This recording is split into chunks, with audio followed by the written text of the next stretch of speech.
Well, good morning and welcome everybody here. We certainly appreciate all you folks that are here to support Highway 14 from New Ulm to Nicollet. We certainly appreciate your being here.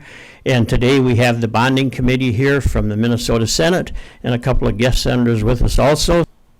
Well, this is a very important piece of Highway 14.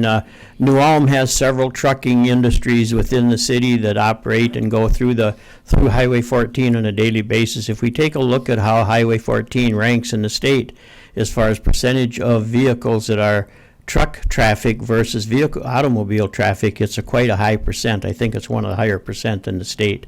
Also, it's one of the higher percentage of the unsafe highways in the state of Minnesota.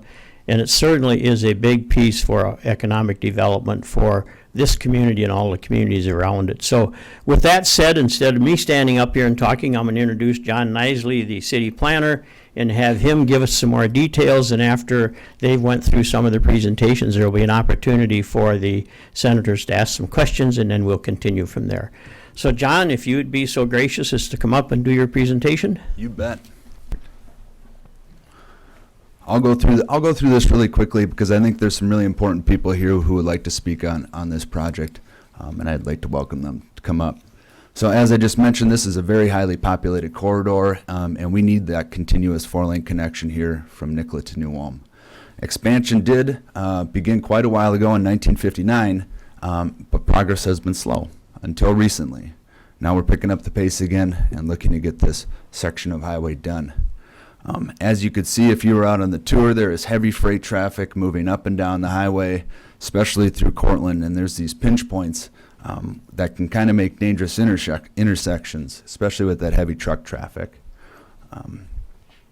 And it is the lifeblood of our industries here in southern Minnesota, and we need this four-lane highway to New Ulm.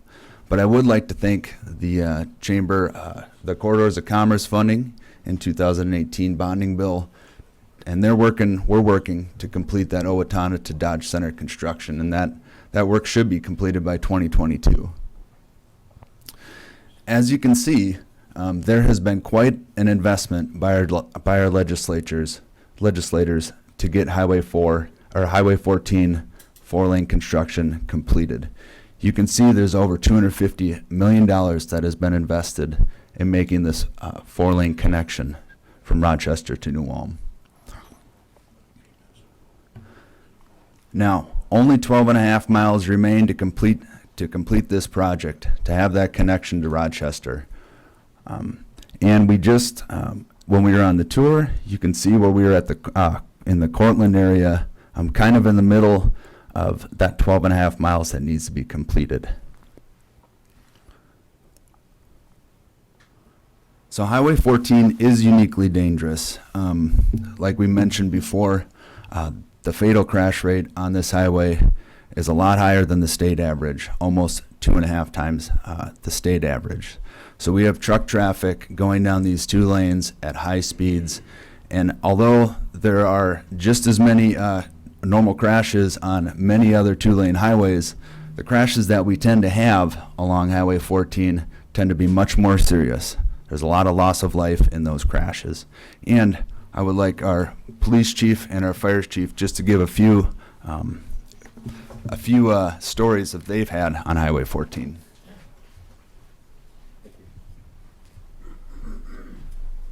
Thank you. Good morning, everyone. My name is Dave Borkert. I'm the chief of police for the city of New Ulm. I'm also a Brown County commissioner, and this year I serve as the chairman of the board for Brown County. I've had 25 years law enforcement experience, 20 of that in New Ulm here, and it's just as far as just some personal comments regarding Highway 14. I'm sure sometimes you're hearing very similar stories from law enforcement, but around this area in greater Minnesota, and I was just having a conversation about that, law enforcement works very well with each other and with our other partners, with the fire departments, and I think public safety works very well with each other and trying to find solutions to problems. We also work, like when you hear about like TZD, Total Zero Death, that's a collaborative with the State Patrol, with local counties, and then also the city departments. And we're trying to find ways of curbing behavior, trying to make things safer from an enforcement standpoint. And it works. Statistically, it works very well, but you can only do so much, it only works so well. Sometimes it just really comes down to the design, and I'm convinced that Highway 14 is very dangerous. I've personally had to respond to head-on collisions, multiple head-on collisions. One of them was a fatality. And I've also had personal experience where one of my neighbors died in a head-on collision just a couple of years ago on Highway 14. And all he was trying to do, it was in kind of a snowy, icy day, but he had to make his way to Owatonna and realistically lost his life in the process. So those are my personal comments, and I know that, when you're going through this stuff, you always try to, be objective, but in law enforcement, some of this stuff, because we deal with people and it is personal. So those are my experiences. Again, as far as head-on collisions, I've responded to several of them, and it's actually in Nicollet County, but again, we work together well. So if you're on at 2, 3 in the morning, there's a head-on collision or there's something bad that happens on Highway 14, of course we go out there, because a lot of times we're the closest law enforcement agency. So as far as responding to that as a first responder, we certainly do that. And we work with our partners. But again, I think it's very important. I think it'd be money very well spent. Thank you.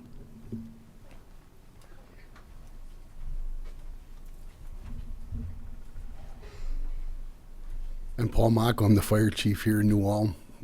For 35 years, I've answered those calls within our fire district and the mutual aid calls for Cortland and Nicollet. So I've gotten to see the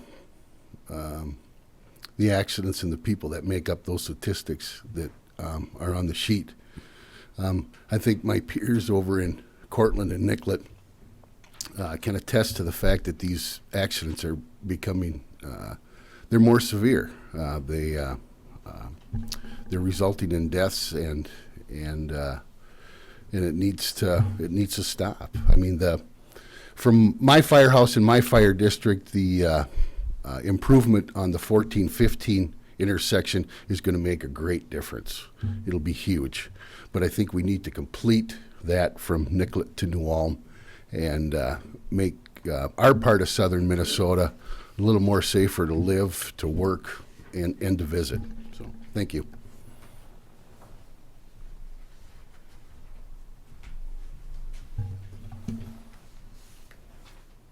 A little bit more on Highway 14 and the dangers on that stretch of highway. So the statewide average crash rate is 0.27, and along this stretch between Highway 14 and County State Aid Highway 24 in Cortland, those numbers jump to 0.33, and you can see that the crashes are very serious, nearly double the state average. And when we were in Cortland this morning, you could see that Cortland's Highway 14 also counts as Cortland's main street, their main thoroughfare for their businesses and their residences. And as we talk about expansion, what would be happening, or what is planned, is to bypass Cortland to the north, and to avoid all of that pedestrian traffic and those people living in that community, so we don't run into serious problems with accidents within Cortland. That improvement, that bypass, would make it much safer for motorists and pedestrians in Cortland. So we also have the mayor of Cortland here to speak on Cortland's behalf. Morning, everyone. Again, thank you for your time. I'm sure you get a lot of these meetings and a lot of different projects. Everybody thinks their project is the best or needs the money. You could see from this morning, obviously there is a situation with the traffic. We probably didn't quite hit it on the high peak, but the big one is the motor traffic with the trucks and the speed. And it is the corridor. I don't know if everyone realizes how much trucking comes out of the city of New Ulm and, heads to Mankato, Owatonna, whatever. But also in Cortland, we actually have another company that is looking at Cortland for a hub, because the Highway 14, there's talk about it. Everyone thinks it's going to happen. So obviously safety is one of the big issues, and you hear that at multiple meetings. But I just want to reiterate, yes, that's important, but also the transportation, the economy. New Ulm is thriving, Cortland's doing well.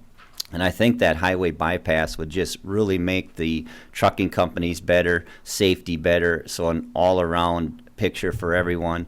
And our big thing in Cortland, I've been on the board for, I think, 20 years now. And I do work with the local fire department. I'm on the rule board there also, and we see the statistics and the numbers on there. But we also have Nicollet County on board. Nicollet County is all about extending that Highway 24 up to the interchange. So I think when you get everyone together, everyone thinks it's a good plan. We get you people involved, we can make this project go through and make it better for all cities, New Ulm, Cortland, Mankato, Nicollet. Thank you.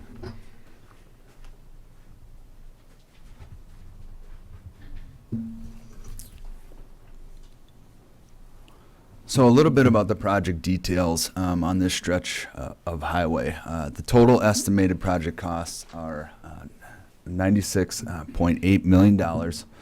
So for construction, that's about $77 million. And then the right-of-way design, construction, and verification is $19.7 million.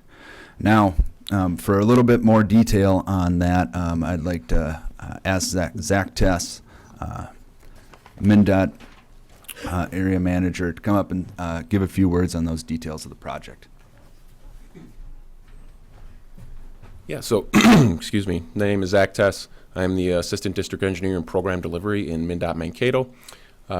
Specifics of this corridor, so we talked about it being 12 and a half miles. We submitted a federal grant application previously, build grant for $25 million. And as part of that application process, we had to lay out a schedule that says when we could deliver Highway 14 by. And so to take advantage of that competitive funding, we identified a fall of 2021 letting, major construction in 2022, 2023. And you say, why does that matter in case we get it or not? What that meant for us right now is we're continuing to develop the preliminary design of that. And so, excuse me, we've been working through what are our needs for right-of-way, ponding, and expect to be in a position probably this December to know what those needs are so we can start laying out our right-of-way maps and engaging with landowners. We've already started some of that. I see Dave back here where we've met to talk about either driveway realignments or some of these intersection improvements and how they're going to function. Specifically at County Road 37 on the south side of New Ulm there, that's where we're proposing one of the interchanges. Last February through last May, we worked with a task force that was represented by local officials, both in New Ulm, Cortland, Nicollet County, businesses. MVL was on it. The New Ulm Quartzsite Quarry was on it. We kind of talked through this process of, we had an environmental document in 2012 that identified 3 primary needs: safety, enhancing interregional trade function, and the capacity improvements. And so then we said, okay, let's start to refine that. What does that mean? It meant an interchange on the south end of New Ulm. It meant one interchange centered on Cortland. That's a little harder to see here, but we've got more information on our project website. And then as we talk about safety, it's those other 3 dots there where we're talking those J-turns that we've seen significant safety benefits on, where we know we've got one sort of rural residential subdivision that's a little atypical on the corridor, that the quarry, the high school, where we're proposing this more safer intersection treatment. So that's where we're at right now. We've got guys working on the preliminary design so that we can be in a position to take advantage of that funding if we find out we receive it. Again, we'll hear that by November 12th. But otherwise, this is that funding gap we're talking about. John, did you have anything else you were thinking of? No, I'd like to open it up if there are any questions for Zach. You've identified a number of preliminary things that MnDOT is working on. When will you have answers to all of those preliminary questions? And the reason I ask is that it seems to me that we'd really have to have that information before we would know what the funding request is going to look like, including the federal grant request. Yeah. When is that going to all come together? So let me answer that in a brief way. So we, right now, we've got our drill rigs out in farm fields to measure topsoil. That's just one component of, how much organics do you need to remove to build the embankment. And so, to answer your question around when we would know, since 2012, we've kind of had this range, and we've slowly refined it. We've met with the task force. We know what the interchange. We know. I don't see Seth Greenwood here, the Nicollet County engineer, but we've worked through what that realigned road looks like, and so that number, plus or minus 10%, is going to be really close to what we expect. Now, there's other things like construction cost inflation or price of bituminous and things like that. Those sensitivities are in that number. A little bit more than about the federal grant, the 25 million. As part of that grant application process, we as an agency had to commit to fund the difference if we get that money. And so we provided a letter that said, yep, we will fund the difference, and we're still talking through what those scenarios are as a state agency. So you've committed to the federal government that if they give you $25 million, MnDOT is going to come up with the difference? Yeah, the other 65-ish. And where has MnDOT ranked this project in their project selection? So to answer that question, there's a couple different ones of that. So there's, there was a 2018 Corridors of Commerce program that the legislature had provided specific measures on. This project was a little further on down the list. It was right behind, I believe, Owatonna to Dodge Center that got money, and a couple other ones. In terms of that build process, we had identified 6 potential projects around the state and had submitted 3 as an agency. So this met the cut of those 3 that we submitted as a state agency. Sorry, I think I picked up something from my 3.5-year-old daughter. Stay over there. Yeah. I figured you'd want me here to answer questions, though. So realistically, when you talk about the preliminary design and things like that, this December, we're going to have a really good handle on what those requirements look like. We'll actually come back to Cortland. We'll have to go through a statutory process called municipal consent, where we've already laid the groundwork for that based on the Corridors of Commerce program, the city's long-range planning and things like that. And so we come through, it's here's the specifics, here's what the costs are to you, which in this case, there aren't to Cortland. And then, they formally vote on it as a city council to approve that layout. So that'll come, this winter, next spring. So what I'm trying to get a handle on here is MnDOT got this on the radar fund, or are we waiting for the bonding committee to give you money to fund it? We've got, we know in southern Minnesota right now and statewide, our percentage of poor roads is going up because the cost of construction is increasing higher than the rate of funding we're provided. And so we've identified a number of scenarios that we can accomplish that in. What it means is greater percentage of poor roads around the state to accomplish that, acknowledging this is a clear need that's been identified by locals. So it's part of that balancing game of preserving the existing system while also planning for these, what we call regional community improvement projects. So, for example, if you're familiar with the area, tell me if I'm digressing too much, John. Okay. Source of the funding. Yeah, Question. it'll pull from our state road construction budget that funds other important needs as well. We acknowledge we've got a number of unmet urban needs as well right now too, where we're struggling to preserve existing roads. So, Zach, I don't think you mentioned the date on the federal grant. We'll know by November 12th is what the federal government has indicated. Yep. So if you dumb that all the way down for me, if the 25 million were to come, MnDOT has internally, they'll figure out how to do it, committed to the other 65 million. We are. We know part of this funding, so as you were driving existing Highway 14 right now, you might have seen some cracking and things like that. The road itself is in poor condition right now. So we know in 2021 that we'll preserve the existing pavement if no funding is identified for the 4-lane expansion to the tune of about $8.5 million. So that money if funding became identified for the 4-lane expansion, that money would go towards that 4-lane expansion as opposed to preserving the existing highway. So that's one of the pockets of money. Nicollet County, as a county, has committed to providing for some cost participation at both those interchanges, to the tune of about $3.5 million, which is, quite a bit for a smaller county, but they acknowledge the importance of this. Has the stretch going, I'll just say through Cortland, I'm gonna believe that's probably Nicollet County. Is Nicollet County gonna pick that up as a turn back? Have they agreed to that? Yeah, what we've talked about with both the city of Cortland and Nicollet County is about half of that's going to go back to the county and about half that's going to go back to the city, just based on logistics and how both their systems function.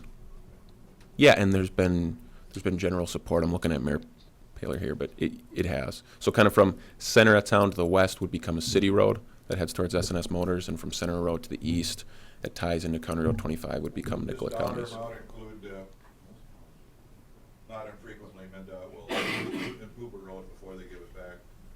I don't know if that's the case here or not, but We've agreed that that turnback of Highway 14 is sort of separate from this. Like that, we'll work through that process with the locals. That's not in this number. turnback cost is not That is not in this number. No. What would the number be? The cost of turnback?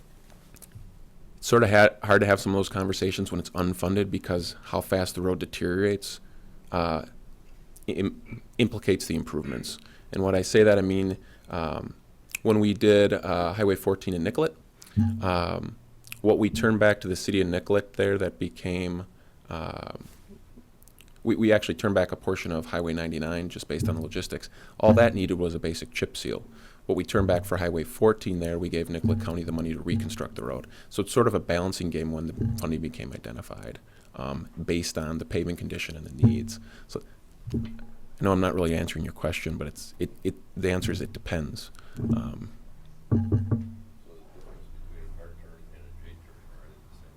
Yeah, I think what I provided to Shane probably listed that as an R-cut. We've used both, but locals usually use the term J-turn.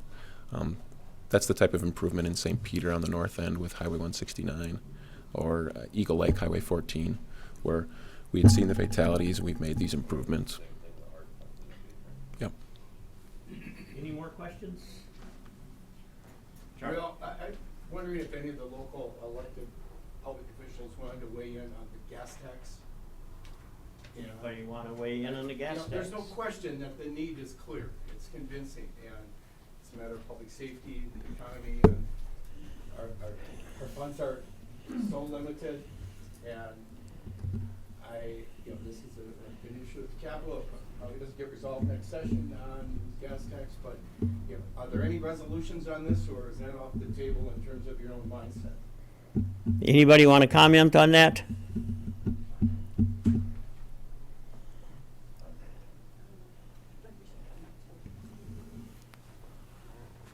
We've got just a couple of more minutes, so. My name is Karen Foreman, and I'm on the Mankato City Council. I'm also chair of the Highway 14 Partnership. I think we look at it that part of what government does is it takes care of the needs that individuals can't do. An individual cannot build Highway 14, it can't do water, it can't provide police protection, so as a government, that's what we do. So part of our job is also to figure out how to pay for that. And so I don't think we have necessarily a position on the gas tax, whether you take it from auto parts or you add a new gas tax in, but we definitely understand that there's a need to find funding for this, because it's a major, you've heard all the safety presentation, but it's a major economic development issue. All along that corridor, there has been so much economic development that came through. And that increases our tax capacity, not only for the county, the city, but it also sends money back to St. Paul in the form of sales tax, income tax by those employees. We have 350 more employees in Mankato. When Highway 14 was completed, we have the only Walmart distribution center, and that was 350 jobs, and that was income tax that came into St. Paul. So however you do it, we think there is that need to provide that service. And then I'm going to turn this over to Kevin, and he could talk about what's going on in Owatonna that has been significant addition to their tax base because of what happened with 14. Focus just on the question because Okay, we're really sure. running out of time, so if we can Thank just you. focus on the question. Yeah. Last spring, Mr. Jasinski and Mr. Petersburg spoke at our city council meeting, and my question to them both was, if not a gas tax, then what? It's not our responsibility as city council members to decide what the state should do. We clearly understand, we listen to MnDOT, and the gap is becoming bigger and bigger and bigger as far as repairing roads, let alone building new road systems. And so, when you get back up to St. Paul, just keep that in mind. MnDOT is really struggling with how they fund these things, and come together on whatever it is, whatever you can agree with. But as we look to the future, and especially with the electric cars becoming more prevalent, that gap is going to become even larger. So, Thank you. Good morning. Dave Christian from the city of New Ulm. I'm a Ward 1 city councilor. I wasn't quite prepared to answer that question about the gas tax. I am retired. I do get to visit a lot of coffee shops in New Ulm. At first, when the state of Minnesota came out with that huge gas tax, you all know what we got. But after talking to some of those people, 3, 4, 5 cents a gallon, most of the people were comfortable with that. Okay, if we can pay for it in a little increment, but not the huge tax that they were looking at doing. I do want to mention one other item. Bob Boisman, our mayor from the city of New Ulm, who I know a lot of you know out there, could not be here today. If Bob was here, he has not missed a partnership meeting. He's lobbying on the Hill. He'd be standing here with Herman Sword saying, you need to do this year. Thank you. Thank you. Well, Senator Uyghur has raised the issue of the gas tax, and it's a fair question. And I just want to put it a little bit in perspective. It was mentioned that MnDOT, if the bonding committee doesn't pay for this out of the bonding funds, they're going to pay for it out of the state road construction funds. And I want to point out to you folks that last year, the commissioner of MnDOT and the governor took $180 million out of the state road construction fund and spent it in other places than road construction. And I think that's an important thing to keep in mind when you start talking about gas tax and license tab fees, et cetera. I do not agree with the notion that we are going to increase the gas tax to put money into the state road construction fund only to have it taken out and spent in other places. So it's a conversation that I think that we have to continue to have. But it isn't just raising the gas tax alone without addressing project selection is something that I think that we really have to take into consideration. We've come to the hour that we need to be on the road, so let's give the folks here from New Ulm that came in and the surrounding communities to support Highway 14, let's give them a big hand.